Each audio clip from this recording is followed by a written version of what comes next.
Hello everyone, and welcome to part one of a two-part series on how to create a login system using PHP and a MySQL database. So this is a two-part series. This first part we're going to do the very basics. At the end of part one you'll have a functioning system, and then part two we're going to go into the more advanced aspects. So the first thing you're going to need is Adobe Dreamweaver or an equivalent software like Notepad++. And next you're going to need a MySQL database, and you need access to it either by PHP MyAdmin or the equivalent. So we're going to get started. Here in my database we have a database called Dr. Tech, and we're going to create a table. We're going to call this user login. Okay, and we're going to put three. Yeah, we'll do three. We're going to put three fields here.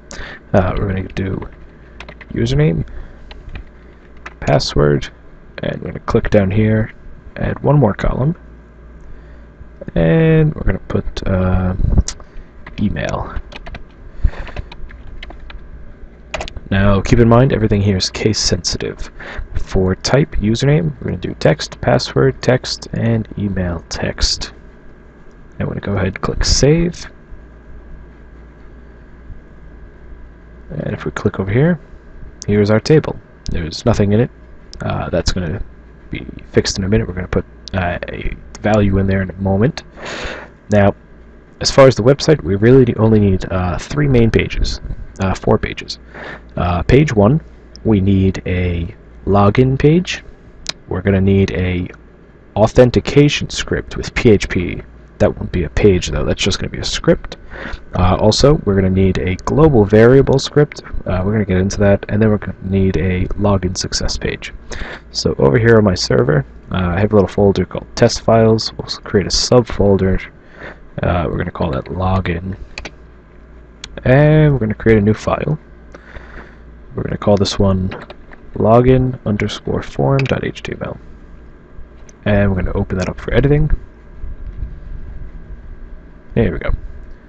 And we'll set the title to login. And then we're going to go down to the body here. We're going to switch to design view for a moment. We're going to go to insert, form. We're going to go back to here.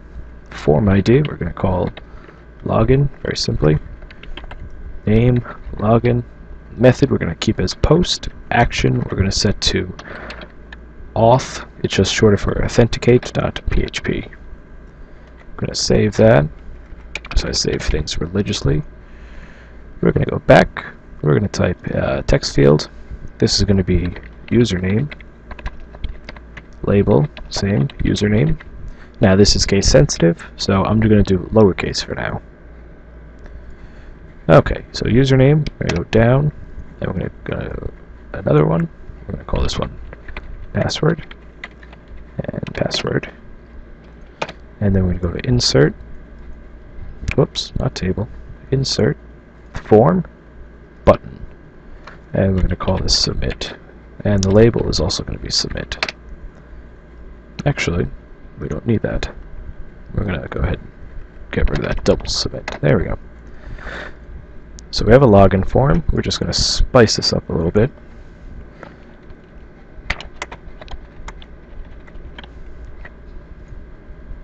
Login form, I guess we should say. Okay, wonderful. Now we're going to create a new file. We're going to call this one auth.php. And we're going to create another one, and we're going to call these global settings.php.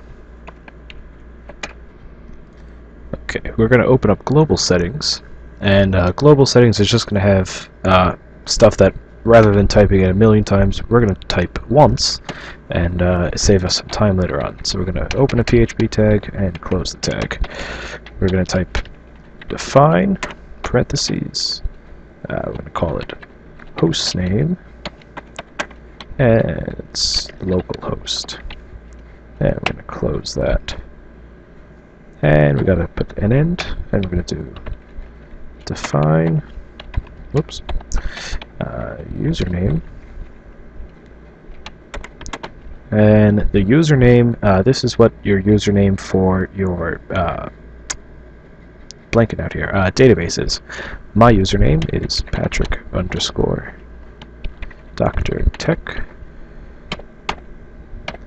and then we'll do define password.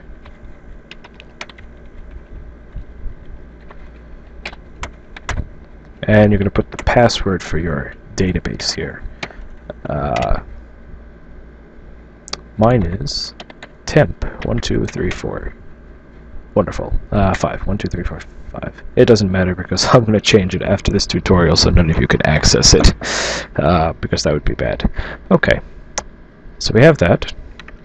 Now we're going to put this lovely little chunk that I got here. This is a script. It's going to connect to our database. Very basic. Actually, also, I just realized this should be lowercase, and there should be no space between that and parentheses. Silly me. I was wondering why it wasn't lighting up blue. That makes more sense. And we forgot one thing. Database. Database. Yes. Now, database, this is going to be the name of our database. Mine is very simply Patrick_Dr.Tech. That should have a K. Should know how to spell my own name, I guess. Okay, so global settings, we're going to re-upload that. We're done with that for now. And we're going to open up the auth file. This is what's going to actually authenticate that the user is the user, and it's going to log them in. So open a PHP tag. We're going to do include parentheses global settings .php, and we're also going to want to start a session, so we're going to do session start followed by open bracket with nothing in it. Okay, so we're going to put a comment here. We're going to simply put convert post to normal variables. You don't have to put this. This is just so I can remember later.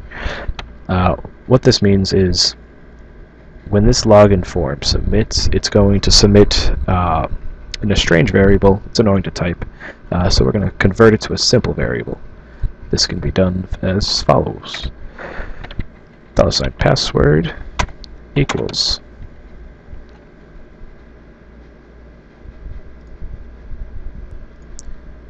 $_ post in all caps, open bracket, close bracket, in between 2 single parentheses, and password. And very simply, that's going to take the password and convert it into a variable for us. We're going to do the same thing, but with the username. Don't forget that underscore. Don't forget that those brackets have to be single brackets. And also don't forget you need to put a semicolon at the end of each line. So it gets a little trickier here, but not terribly bad. I'm going to do $SQL equals MySQL underscore query. And we're going to do select, double parentheses, capital letters, select. And we're going to select all from the table on the database, which in this case is user login, case sensitive, user login. Wonderful. Where username. That is capital U. It is extremely case sensitive. Username is equal to $username, and password is equal to $password. Not too bad, right? Not bad at all. Also, we forgot to close the double parentheses there. Next we have, very simple, login check is equal to the number of rows. So if it runs this query and it returns 0 rows that match the username and login, it means the user doesn't exist or the password doesn't match the username. So that's essentially what that's doing. Okay, now this next big chunk looks very confusing. It's really not. Essentially, if login check is equal to 0, if the login check is greater than 0, it's going to register a session, meaning if the user exists because the username and password are matching, it's going to register the session client is logged in, and it's going to redirect our header to loginsuccess.php. We're going to get to that in a moment. And else, if it doesn't match, if no user is found with that password, it's going to say you cannot be logged in. Either the username and password do not match, or you have not validated your account. The account validation will be coming in part 2, so that'll make sense later. So for now, we're going to take that out. So that's auth.php.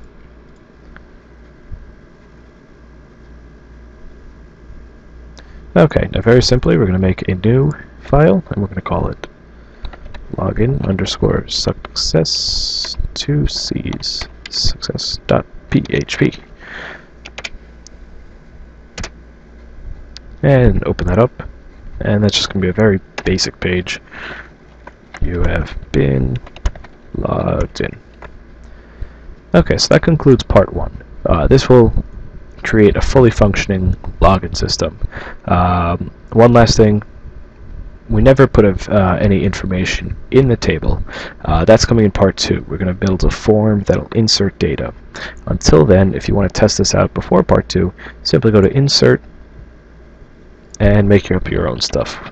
Dr. Tech, password, email, and put whatever.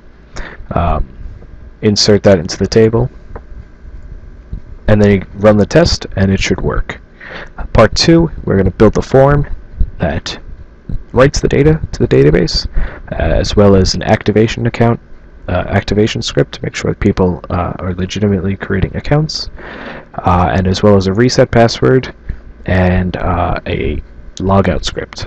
And that'll all be coming in part 2.